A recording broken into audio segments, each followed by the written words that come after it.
You're listening to the Believe in Giants podcast with two-time Super Bowl winner Carl Banks and the voice of the Giants, Bob Papa.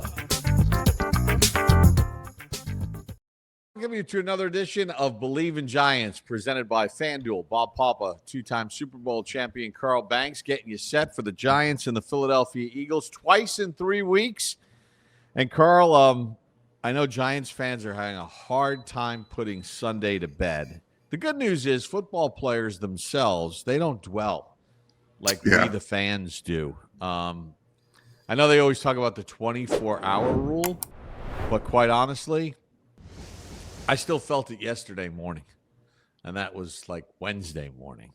And even just yesterday afternoon, like you keep thinking about it. But fortunately, the players have a different mentality, and on to Philadelphia, where they know they're going to get an Eagles team that's pretty fired up coming off a win of their own. Yeah, I think, as far as getting over Sunday, the team has moved on. Fans are in a funky place for a reason. And they will exit that place when this Giant team finally puts it all together and wins a game. Philadelphia has, started to get back on track, and they want their lick back, so this is going to be, the next hostile environment. I do believe that the Giants walking in there will be a much more respected football team than they have been in the past.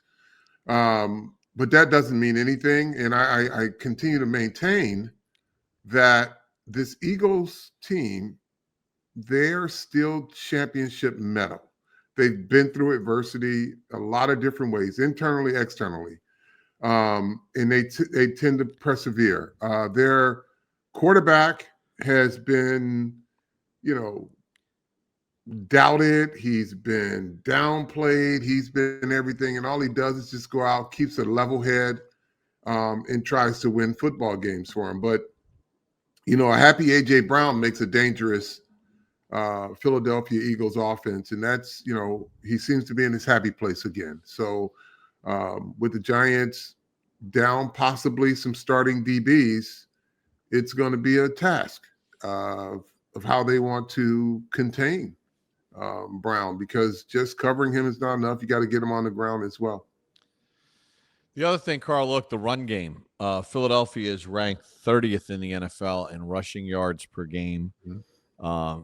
They haven't had over 90 yards rushing. It's been a real struggle. Saquon is averaging 73 yards a game less rushing. Their center, Cam Jurgens, did not practice yesterday. He's dealing with a knee injury. When the Giants played him on that Thursday night, Landon Dickerson didn't play. He is back. So, Philadelphia wants to get this run game going. And for the Giants, it's funny because, they played good run defense last week, but then they always seem to get creased on one that just, kind of kills you. And they can't afford to let Philadelphia get any confidence going in that run game this week. Yeah, well, I think, when you looked at the first time they met a couple weeks ago, Barkley creased him for a couple, and then they were able to get it squared away. Now, the one thing I will say about this Giant run defense is that when they play it fundamentally sound, they're hard to run on, but like you said, they're going to be, or there has been kind of lapses in their technique at times. They're not being overwhelmed like they were in the past. Like these guys, with a Darius Alexander, with a Roy Robinson Harris, they kind of match up front. They got muscle up front now. They just have to stay consistent with it. But Philly, again, folks, this one transcends the X's and O's for Philadelphia. I have friends that are down there and friends that are here that listen to, their flagship station, WIP. And, you hear a lot about the players saying, well, they kind of took the Giants light the first time, and this time they won't, and that they want their lick back. They were embarrassed. They, didn't anticipate being physically dominated in the manner that the Giants did it. So this is going to be a different type of game. Nothing the Giants should, it's talk. Everybody puts on their uniform the same, and so they just got to go out and play it. The one thing that doesn't disappear, no matter what you say, is when somebody's whooping on you, and you know it. Like, listen, what is Zach Bond going to say to the fact that he got tossed out the club 3 yards on the sideline? That's just football. What is he going to say? He's going to get his lick back? He might get the same thing. It's physical versus physical. So I think collectively they want to play better, but individuals are going to be the individuals. And if you can, exploit those matchups, the Giants are going to try to do that. But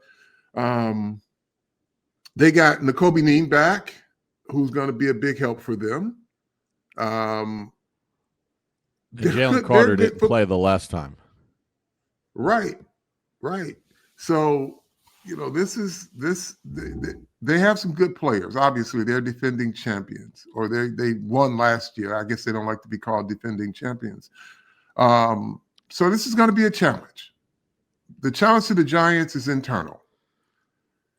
The good players have to be good, consistently good throughout the game. They've got to trust their fundamentals under duress. And I think they'll be okay. The offense is going to be the offense. I have no doubt that Mike Kafka will put together a good game plan. I think we are pretty confident that this young quarterback, though he ain't perfect, he's a competitor. He's a gamer. And he seems to keep his head under pressure, making good decisions with the football. So, this is about the Giants right now. We went, as a fan base, from not expecting anything out of this team for 6 weeks. Like, when the schedule came out, we're going to be 0-6. We're going to be whatever. Then the Giants show that they can compete. And then they show that they can win if they got out of their own way. And that's why the fans are in the state that they're in now. Because they see a team that's not lousy. Right. And now they expect you to play, to actually play winning football, because you've shown them that you can. So get out of your own way and win some games. It's a really interesting dynamic because fans are fired up for the game this weekend. You feel like you have a chance since Jaxson Dart was installed as the starting quarterback, put in as the starting quarterback, and with Scadaboo getting more turns. You feel like they have a chance. Now, have they broken your heart a couple of times this year with the Dallas loss and obviously last week's catastrophe? But what's the alternative? The way it's been the last couple of years, where every week you went into games and you just expected to get smoked. Sure. So now they've raised an expectation level. And I think that's great. Yeah, exactly. Mm-hmm. We're going into these games fully expecting that this team in the fourth quarter is going to have a chance to win. And that's exciting. I'm excited. Let's face it, Carl, over the last couple of years, for the most part, thinking about getting in the car on Sunday morning and driving down to Philadelphia has been, let's say there's a lot of dread that's been mixed into it, because it's almost like you're going into it expecting history to just repeat itself and some especially over the last couple of years, where you're going to just go down there and just get it handed to you and then get in the car and start that long drive back. Like, I'm excited to get in the car to drive down there for this game because I don't know how it's going to play out. And I know they're the defending Super Bowl champions, but I know Jaxson Dart has given the Giants a spark. Listen to this quote from Vic Fangio. Now, Fangio is one of the old school guys in the league, right? He's been a defensive coordinator for a long time. He's had success. He's well respected. He's considered one of the best DCs in the sport right now. And he said that one lesson learned, this is a quote, is the teams that needed quarterbacks that bypassed him, they're going to regret that, Fangio said. Obviously athletic, the elite scrambler. I think their coaches have done a good job with him. They've developed the offense around him. He's a good player. Like, to hear Vic Fangio throw those words around, and even Nick Bonito, with all the yapping that went on leading up to the game last week, Nick Bonito could not throw more flowers Jaxson Dart's way after the game. Yeah. And Sean Payton, you know, the whole thing with Russell Wilson, we don't need to get into that. But the fact that, like, he felt that Jaxson Dart could do things in this league and was hoping that he wasn't going to be playing until after the Broncos played him says a lot. And Dart has given all of us hope with the way he plays. Well, listen, he's operating the offense, and again, he's making good decisions. And the impressive part about it for me is, you know, they came on the Tyrone Tracy run. He reads the blitz, understands it, puts them in the right offense, and then, you know, the blocking, everything was perfect, but he put them in that play. They had a play called. He sees what they're giving him, and that speaks to the preparation that both Dable, Kafka, and Shea Tierney put into this kid and his commitment to his game plan on a weekly basis. He sees it. He understands what's about to happen. He puts them in the right play, and boom, they go. The big play downfield to Dane Belton. Not Dane Belton, Belly. To Belly. Moving around, eyes down the field, knows where the play was post-snap, where the guys were supposed to be open at, right? So he just bought the time, and the guy that was going to be open was now wide open because he moved around and got him. So, you know, there's a reason that people are complimenting Jaxson Dart is because he's a pro quarterback, and he's playing at a really good level. He's playing high-level quarterbacking. Again, he's not perfect, right? And he offers no excuses for his mistakes. Like the debates on calls and things of that nature, when the human element is involved, will constantly be debated. Right? You can look at something and the end result wasn't great, so you can blame it on a call or blame it on a decision. But when you look further into it, you can still say it wasn't a great call, but you can also say the guy couldn't get his feet set, right?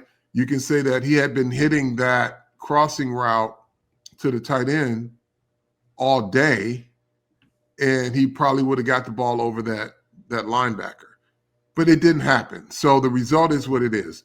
But I don't think if you ask him, if you ask his coaches, if they would run that play 10 out of 10 times, he probably would say yes. And 9 out of 10 times after that one, they probably would have hit that. So I am fully confident. I feel great about their offensive plan going into every game. Think about this, Carl. One of the things that we talked about last year was, you know, the Giants were so plotting as an offense. And, you know, I keep all these stats and notes for the game. last year the Giants had 12 pass plays and 4 touchdowns on pass plays of over 30 yards. Through the first 7 games of the season, they already have 8, and 5 have gone for touchdowns. So they already have 5 more. They already have 1 more explosive passing play for a touchdown than they had all of last season. And remember, and Neighbors only has 1 of them. Slayton has 1. Wandale has 3 of them. Bellinger has 1. Johnson has 1. Little Jordan Humphrey has 1. So they're figuring out ways to make explosive plays, and a lot of that is because of Jaxson Dart and his mobility. Sure. I mean, the 35-yard touchdown pass to Wandale, it's not like he ran down the field and was wide open. Like, Dart made like 5 different people miss before he threw it to Wandale, who then yards after the catch, was just something that, you know, in the last couple of years for Wandale Robinson, that's been foreign. It's been like 6.5 yards a catch the ball, go down, get hit. Yeah. Dart's giving these guys a chance to then make plays after they catch the football because they're not reaching behind him. He's accurate that way. Now he's got to work on, I feel like, you know, it's interesting how quarterbacks have like certain things that they seem to be most comfortable. Like Russell Wilson's moon balls are legendary, right? Especially along the sideline. Daniel Jones in his time with the Giants, especially when Daniel Jones was playing at a higher level, he always had trouble with the deep balls down the sidelines. But he was money on deep balls down the middle. Remember the game in Arizona with Jalen Hyatt? I think Jaxson Dart's I think that's an area that he's going to will work on and try to improve because he had some opportunities last week and in some other games. It seems like the deep middle ball, he hasn't been able to get it kind of locked in as far as arc, distance, speed, everything else. But yeah. I feel pretty confident that this kid will eventually improve in every single area. Yeah, you know, when you look at the Jalen Hyatt pass, I know he wants that one back because that one, you know, for many reasons. One, because he had him the way he wanted him. 2, I know he wanted to get that ball to Jalen Hyatt, and that would have been such juice for that offense because Hyatt just showed you what he can do against elite defenders, right? Now you got to get him the ball in those situations.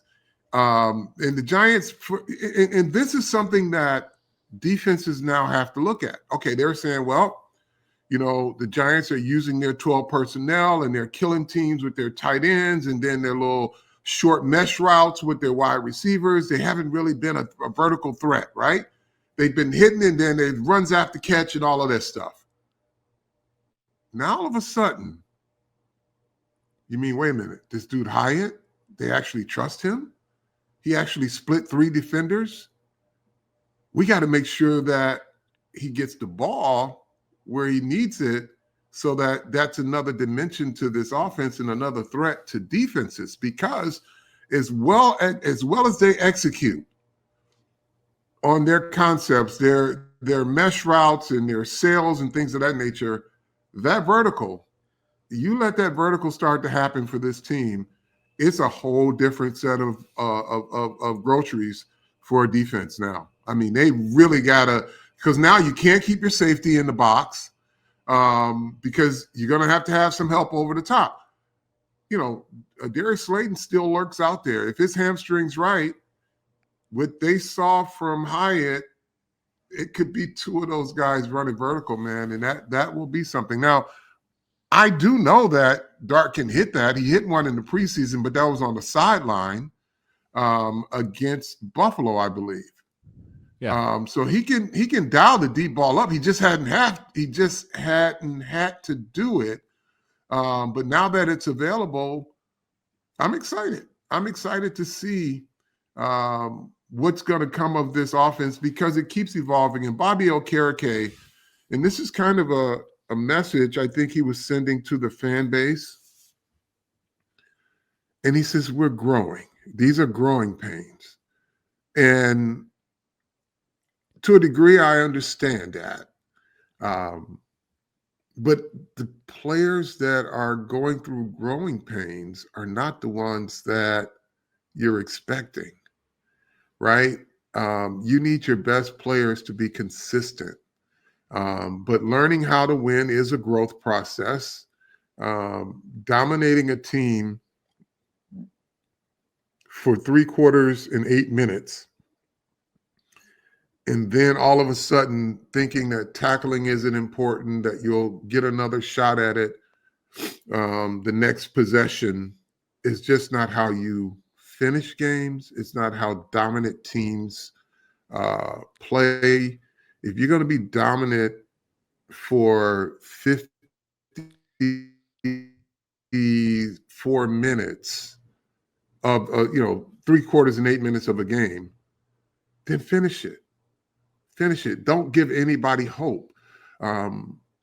Yes, the expectations have changed from this fan base. Your expectations should change as well, right? Being good is not good enough. Finishing is good enough. And that's what they have to do. They don't have personnel where people can circle and say bum, bum, bum, bum, bum, and then just go run through the Giants like they did before.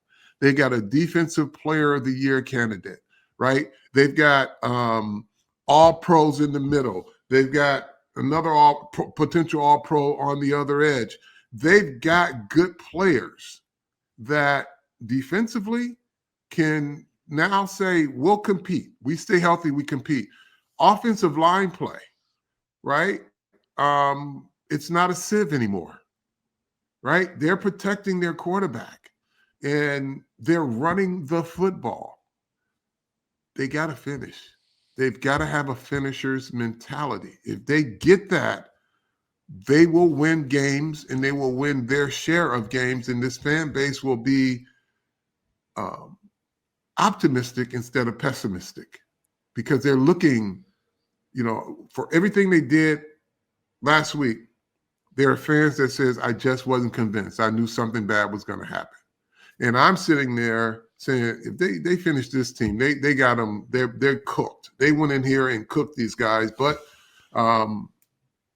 in typical immature fashion, they allowed a team to come back and win the game.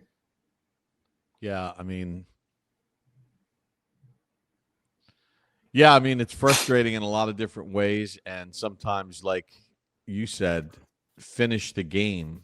But also, sometimes finishing the game doesn't mean you make the hero play in finishing the game. Sometimes finishing the game means just keep doing what you're doing soundly. Keep doing what you're doing.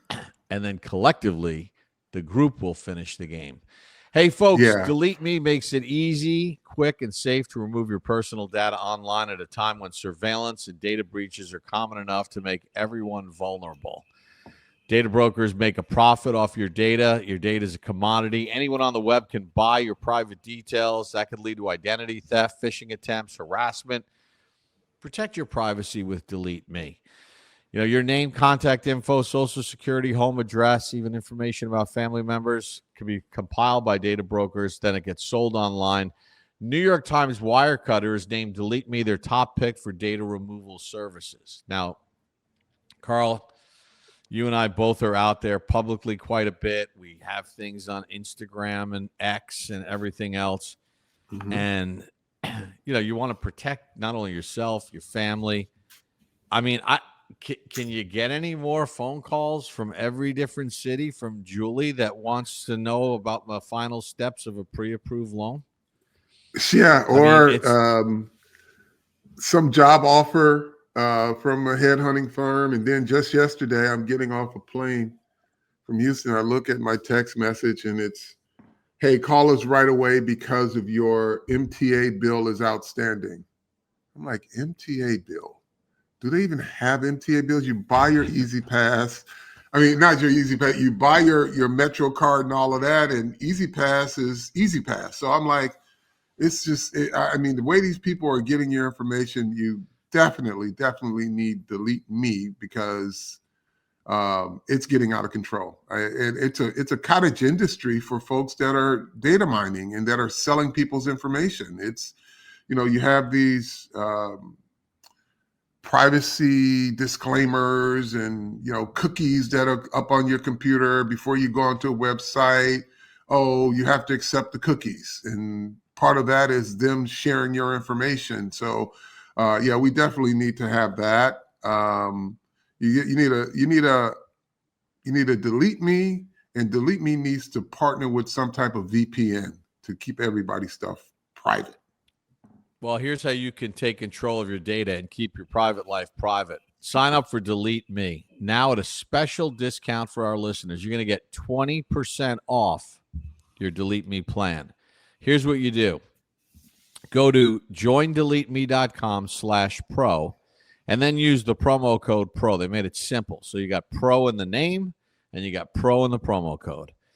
The only way to get 20% off is to go to joindeleteme.com/pro. Enter the promo code PRO at checkout. That's joindeleteme.com/pro with the promo code PRO. Carl, obviously it's basic, right? Like if you let Saquon Barkley have his first good game of the year and he runs the ball, Philadelphia is going to be hard to beat any game if you allow a team to run against you. How do you think Shane Bowen is going to deal with the fact that most likely Javon Holland, Paulson, and Debo, their chances of playing aren't great? Now, Brian Burns left the stadium in a walking boot, said he's got a little issue with his hip. The sense is that Burns will make it to the starting gate on Sunday. At least that's the perception. But it looks like they're going to be down some people here. Which means they have to rely more on Tay Banks, who has been, he hasn't lived up to the billing of where he got drafted as far as being a playmaker on the defensive side of the ball. And then you're down some other you're going to have to look at some other bodies here. How do the Giants massage what they do on the back end against a passing attack that has been sporadic in its own right? But as we've seen at times, Devontae Smith's coming off a career-high game. A.J. Brown made key plays. And remember, in the last game against the Giants, Dallas Goedert had over 100 yards receiving. He had 9 catches for 110 yards, and he caught a touchdown on a shovel pass. What do the Giants do defensively to sort of minimize the potential threats that Philadelphia certainly can hit you with? Well, here's you start, number one, and you have a very blunt conversation with Tay Banks. And it's not, and folks, you can't beat these players into awareness. You've got to be constructive yet frank. And this week, and I'm sure they've talked a lot about it. And if I were Coach Burris, Marquand Manuel,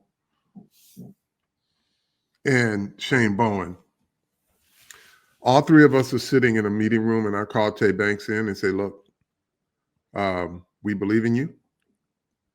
We need you to be the player we think you are.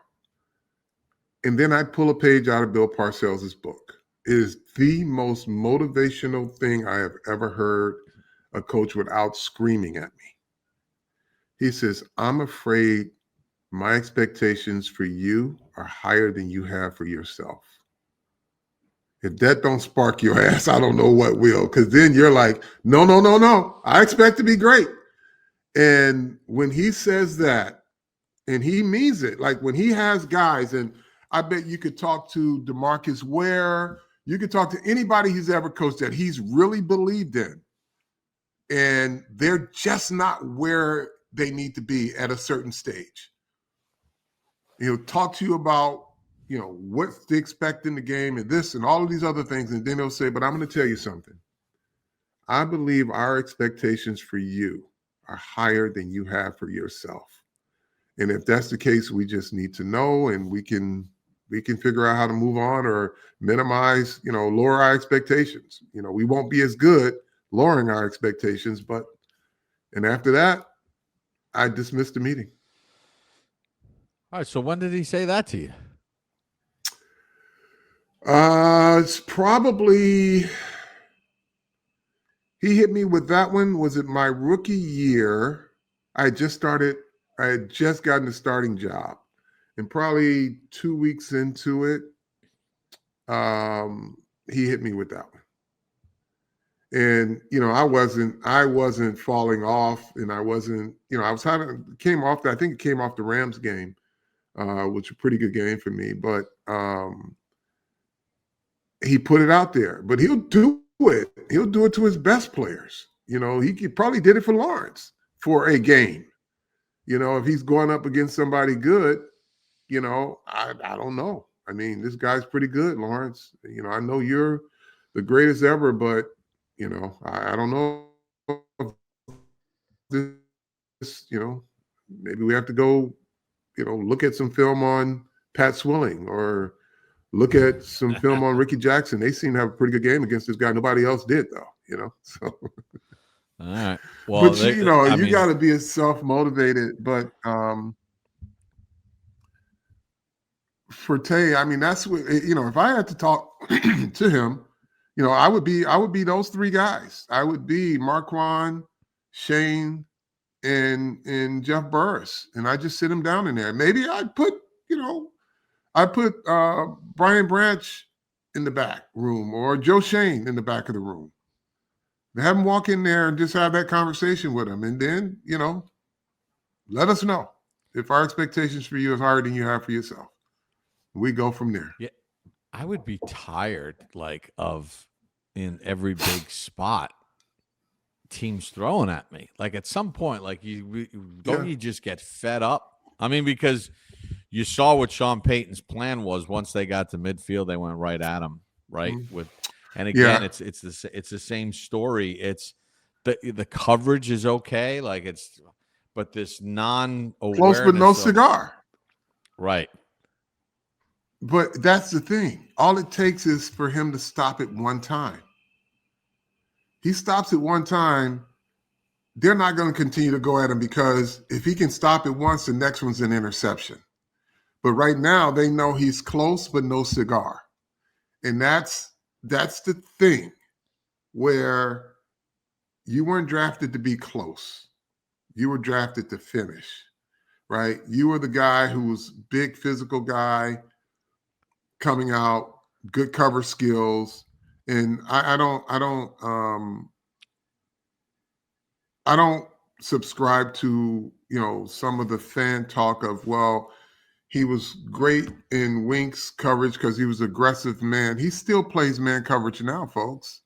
He's not a guy that's, sometimes they call for it to be zone, but he's no less of a man cover corner than he was under Wink Martindale. And please, folks, because Wink is one of my favorite defensive coaches, but let's not act like he was Buddy Ryan when he coached the Giants. They had warts when he coached. They gave up big plays every game when he coached. And let's just focus on what you have now, because Wink ain't here. He ain't coming back. So how do you get, and I hope my Michigan State Spartans whoop his butt this weekend too, by the way. But how do you get this group to play, right? Your defensive coordinator looks a hell of a lot better when Drew Phillips makes a tackle on the sideline. When Kayvon doesn't make his uncharacteristic contained mistakes. All of a sudden, your defensive coordinator called a hell of a game, whether you like him or not. But make these plays, and your players and your whole defensive construct is something you're proud of. But right now, breakdowns, the questions come, right? Whatever configuration they put on the field is not the concern if players are in place to make plays. That configuration didn't leave you vulnerable. it gave you an opportunity to protect new players on the field, guys that weren't playing, got them in position, and the guys that you were counting to be consistent were not, right? We talk about Tay Banks, and he just doesn't play as much. But Drew Phillips, you got to get it together too, bro. You know, you're a hell of a tackler. You're a physical player, and was emerging as one of the best emerging slot corners in football. Now, you know, you're just a guy. It's a 50-50 chance you're going to make it. Go back to that guy that was there last year. This is another expectations deal. Did you lower your expectations? Are we giving you something that you're not capable of doing? Communicate with us as a defense, right? Are you not capable of executing what we're asking you to do? Because it's the same defense last year with a couple wrinkles because we thought you could do more. Let us know if you can't. Maybe we need to simplify it for everybody, right? These are conversations and they're honest conversations you got to have with your players, right? You know, Tay Banks, we've seen it over and over again. But Drew, we've seen you excel at a high level. Did something change? You took every challenge last season, no matter who was in the slot, no matter who you lined up against. This year it seems inconsistent. Did you lower the expectation, or are we expecting more of you now? Honest question. And these are things that make players internalize that conversation and say, you know what? You're right. You're right. I need to, my expectations are still the same. And I'm going to meet whatever. If you guys have it higher, I'm going to meet that. But right now, you're just going along to get along, right? Understanding there were games last year where you needed to make a play to close out a game. Drew Phillips, I'm talking. You made those plays. This year, you're playing two-hand touch. What changed? Did you not know your situational football this year? Situational awareness?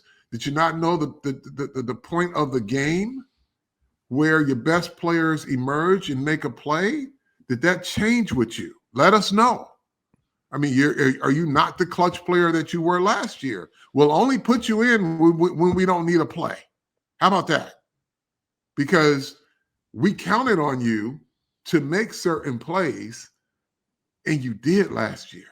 So that means when we call a certain defense and we've got replacement players in, but we want to be able to rely on you because you are a consistent player in these situations, and the ball came to an area that you could have made the play, and you look just like a replacement player. These are the conversations. Yeah. I mean, these are the questions and conversations I'm having with players that I expect to be good all the time. Carl, what do you think they do with the kicker situation? So, it's funny, the Giants had Koo on the practice squad. Why wasn't he elevated? Well, they kick in practice every day. And they had confidence in the guy that they dressed for the game. Mm-hmm. And the reason why Koo was on the practice squad is because he got cut by Atlanta. He missed 9 field goals last year, and in the week 1 opener, at the end of the game, he missed a 44-yarder against the division rival Bucs that would have sent the game to overtime. And Raheem Morris said, after last year and this year, I've seen enough. That's why he's on the Giants practice squad, because if he was still aces, he'd still be wearing a Falcons uniform. And by the way, the guy that they replaced him with has been no great shakes. And listen, there's a reason why these kickers bounce from team to team. They're like batters in baseball. They go through hot streaks, and then when they get cold, they get cold. Okay? Yeah, it's like being at the craps table. Correct. Now, here's my question for you, though. It looks like it's trending in the direction that Gano is going to be back, and Graham is a very good kicker. However, Carl, the Giant fan has every reason to be tremendously concerned, right? Because Gano got hurt week 1 against the Cowboys in 2023 on the block field goal. Tried to gut through it, wound up costing them some games because he couldn't kick. And then last year he gets hurt. Now this year he gets hurt during pregame warmups. During pregame warmups he gets hurt. So a lot of Giants fans have asked me and friends or whatever, are they going to have 2 kickers active for the game? You cannot burden your roster with it. You just cannot burden. Listen, every team has a thing, right? And every GM, once they think they're addressing the areas that they really need, the one thing that they thought they could count on now is iffy. But it probably means that you weren't paying close attention to it. For all the good work that Joe Shane has put into this roster and drafting and the free agents and getting this offensive line going in the right direction. And you got Graham Gano, who is a brand name, but now this is a brand name that's defective. And now you got to figure out, well, if he's healthy, can we count on him? Or is there still some lingering issues, right? Because if there are some things lingering, you cannot say, oh, we'll take our chances. You say right. Either we'll keep you sitting until you're healthy, and if somebody's out kicking you by the time you get healthy, you'll get a chance to try out again. But right now, we're going to shelve you, and we're going to get a guy here who's healthy. When you're in the state that the New York Giants are, where every phase is important to winning football games for you, and you can't have kind of that weak link, right? This is that Jenga thing again, right?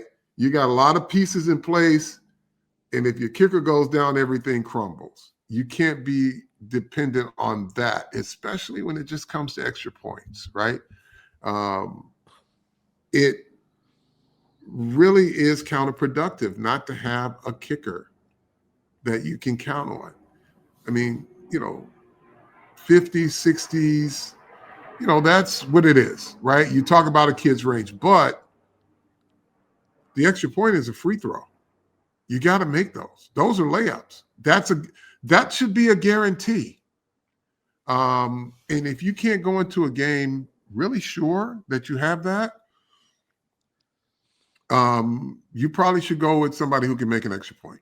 Simple. I mean, look, they need to evaluate him medically. Well, and here's the other reason why you can't carry 2 kickers into your game day roster, right? Because you have to deactivate players. Mm-hmm. I don't know how it's going to go the rest of the way, but let's just say Holland can't make it to the game. Adebo can't make it to the game. Chauncey Golston can't make it to the game. Schmitz is coming off the concussion. So now you have some offensive line concerns.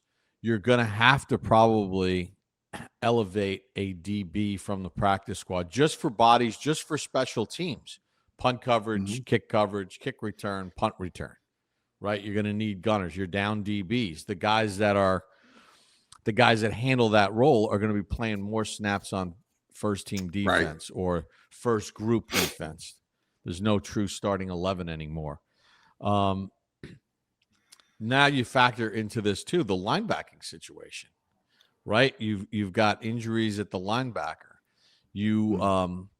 Burns is hobbled. So do you need another guy up just in case, or part of your rotation, how you're going to spell him? And you're already playing with Muasau and Dimukeji, who you just elevated off PUP. So you're down a lot. You got a lot of different injuries, which is why it's impossible to have 2 kickers active for the game. They got to pick one of them and then roll the dice. Yeah. Yeah. And, and my guess is take the guy who's healthy. But no one wanted this to be the bane of the coach or the general manager's existence. That's the last thing you need to be dealing with when you're in win or lose situations, do or die situations, and you got a guy who can't make an extra point. That right there is just, it's unacceptable. But I know that's the last thing that Joe Schoen expected.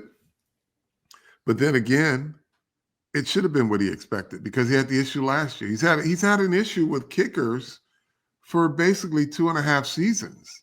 So, you got to get that fixed once and for all. And if it's a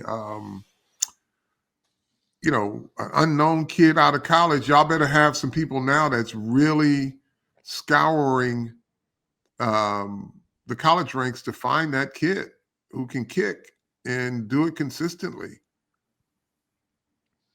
Carl, did you know Jaxson Dart is the first rookie quarterback for the New York Giants in the Super Bowl era to actually beat the Eagles?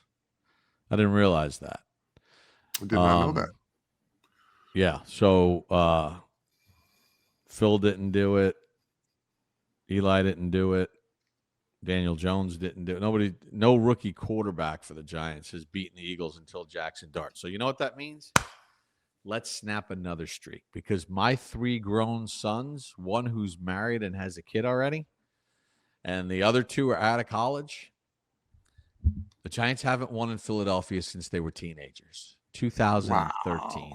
Wow. It's time to end that streak. It was Eli Manning against Michael Vick. Vick got hurt. Matt Barkley came in. Josh Brown kicked 5 field goals and a 15-7, not very memorable win. It's time to reverse the curse. Well, just go out and win games. Focus.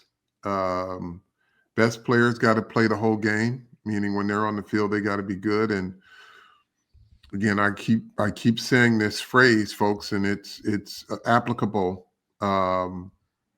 If your good players are good or your great players are great, you've got to have mental stamina. When the games get chaotic is when you need to really focus on your fundamentals. They get that done, they're going to be fine. It's going to be a tough game, but listen, they know how they match up. And it's not so much what the Eagles didn't do. A lot of that is what the Giants did do. If you want to get the mugs, go to the Believe shop. We got the Believe in Giants mugs. We want to thank the good people at FanDuel as well. Carl, how do we like to end this thing? Tell a friend to tell a friend. Believe in Giants. Believe in Giants.